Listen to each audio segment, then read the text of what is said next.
جاڑے کا موسم آتا ہے، غریبوں کو کمبل بانٹا جا رہا ہے، فوٹو کھینچے جا رہے ہیں، فیس بک پہ ڈالا جا رہا ہے، ہم نے اتنے غریبوں کو کمبل بانٹا۔ آپ نے غریبوں کی مدد نہیں کی، آپ نے ان کی عزت اتار دی، آپ نے انہیں بے عزت کر دیا، ان کی عزت کو سرے عام نیلام کر دیا، ان کی عزت اور آبرو آپ نے چھین لی۔ آج خدمت خلق اور نیکی کا کام دکھانے کے لیے ہو رہا ہے، دکھانے کے لیے۔ پہلے کہتے تھے نیکی کر دریا میں ڈال، آج کل محاورہ بدل گیا، نیکی کر فیس بک پر ڈال، مدد کر کسی غریب کی فیس بک پر ڈال دے، کسی غریب کی مدد کر، کسی غریب کو مہینے کا راشن دے اور فوٹو کھینچ کے اس کو واٹس ایپ پہ ڈال۔ دعوت کا کام، دین کا کام، تقریریں، پروگرام آج سوشل میڈیا کے ذریعے ان کی پبلسٹی ہو رہی ہے، ان کے اشتہارات سوشل میڈیا پہ ڈالے جا رہے ہیں، مگر یہ بات یاد رہے، یہ خیال رہے، کہیں ایسا نہ ہو، کہیں ایسا نہ ہو کہ اس پبلسٹی میں اخلاص چلا جائے، کہیں ایسا نہ ہو کہ یہ ریاکاری کے اندر چلا جائے۔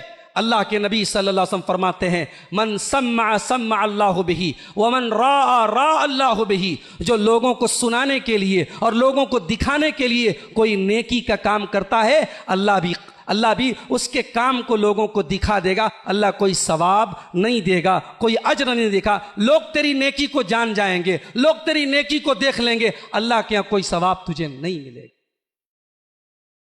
سوشل میڈیا کی وجہ سے آج اس طریقے کی چیزوں میں ریاکاری اور نمائش کا جذبہ بھی فروغ پا رہا ہے۔ اس کا علاج کیا ہے؟ علاج یہ ہے کہ ہم جب بھی کوئی نیکی کا کام کریں اپنی نیتوں کو ٹٹولیں۔ جب ہم ایک مکان بناتے ہیں اس مکان کے فاؤنڈیشن کو مضبوط کرتے ہیں۔ اگر مکان بہت شاندار ہے، بلڈنگ بہت شاندار ہے اور فاؤنڈیشن کمزور ہے، بنیاد کمزور ہے، تو ایک دن وہ بلڈنگ گر پڑے گی اور جان کا اور مال کا نقصان ہوگا۔ میرے پیارے ساتھیوں، ہمارے عمل کی بنیاد اخلاص پر ہے، ہماری نیکیوں کی بنیاد اخلاص پر ہے۔ اگر اخلاص نہیں ہے ہماری نیکیوں کی بلڈنگ گر جائے گی، اللہ کے ہمیں ثواب ملنا تو دور کی بات ہے، ہمیں اللہ کے عذاب سے دوچار ہونا پڑے۔ امام سفیان ثوری رحمۃ اللہ علیہ بہت بڑے امام ہیں، بہت بڑے فقیہ ہیں، بہت بڑے محدث ہیں، کہا کرتے تھے ما عالجت شیئا اشد علی من نیتی، میں نے اپنی زندگی میں سب سے خطرناک چیز جس میں مجھے سب سے زیادہ محنت کرنی پڑی، اپنی نیت کا جائزہ لینا، نیت کو درست کرنا، نیت کو صحیح کرنا، اس سے مشکل کام میری زندگی میں کوئی نہیں ہے۔ کیوں؟ فَإِنَّهَا تَتَقَلَّبُ عَلَيَّ، اس لیے کہ نیت بدلتی رہتی ہے، پلٹتی رہتی ہے۔